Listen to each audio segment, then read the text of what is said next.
Thomasville, North Carolina. Have with us junior tight end Thompson.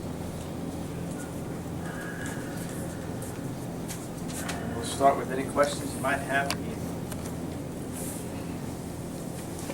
Ian, obviously all those turnovers the other night were uncharacteristic for you guys as a unit, but what is it that you guys can do to develop more consistency, just drive in and drive out? Right. I think it all comes down to execution. Executing what we practice all we can practice.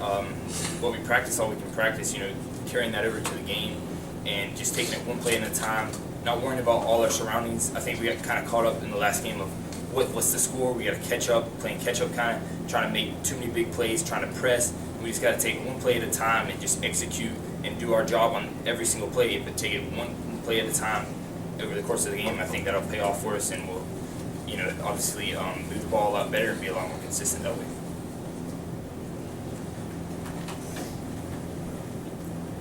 How frustrating is it to know that you guys are better than what you put out there on Tuesday night, and how are you guys working to maybe make sure that a performance like that doesn't happen against them? Right.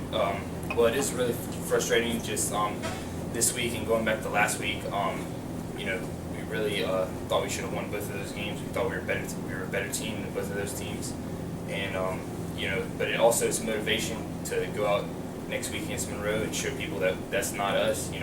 We're a better team than that. So that's what we're going to do the next 10 days to go ahead and work every day in practice to get better and show people that wasn't the real UL up there. What were your memories of that Monroe game last year? Just all the craziness, the comeback, the kick. What are all the lasting memories from that one? There's a lot of them. I remember Zoe getting into the end zone. I remember throwing it up, Serge coming down with a big play, and then obviously Pee Wee with the onside kick. I jump up, Brad hits it, and then Pee Wee gets it on the sidelines, runs down. It was a pretty exhilarating moment. So. What were the emotions? What was everyone's emotions afterwards, and how long did all that last? It was really exciting. We knew, we hadn't given up. We never do give up. We held the red ball game long. We just kept fighting, and we came out on top. It was really exhilarating and really exciting after. But if I recall right, we had did we play Arizona the next game? So every game we win, even if it is an exhilarating game, we take one day to celebrate, and then the next day we got to move on and on to the next team. So.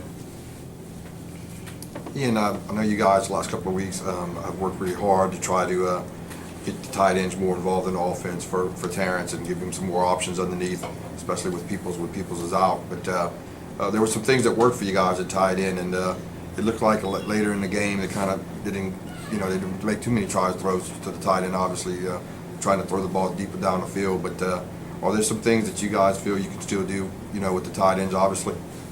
Oh yeah, we go out every week and every day to do our job and get open, and that's really all we can do. But to give Terrence an option, and if everyone's doing that, someone's going to be open every play, and I'm confident Terrence is going to find the open people. So going forward, I think the tight ends will have a big role in as good as our receivers are playing right now. Obviously they're going to keep making plays, but people are eventually going to try to stop that. So we're going to have to make plays also. It's going to be a whole team effort. So.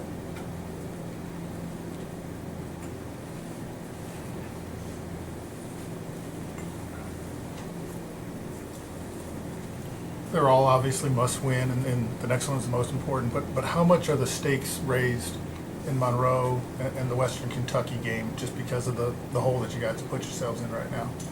Well, just because of the rivalry with it, the fashion that we beat them the past 2 years.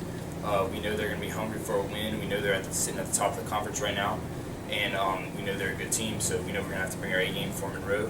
And Western Kentucky is obviously a big game, but we're not going to look ahead to that.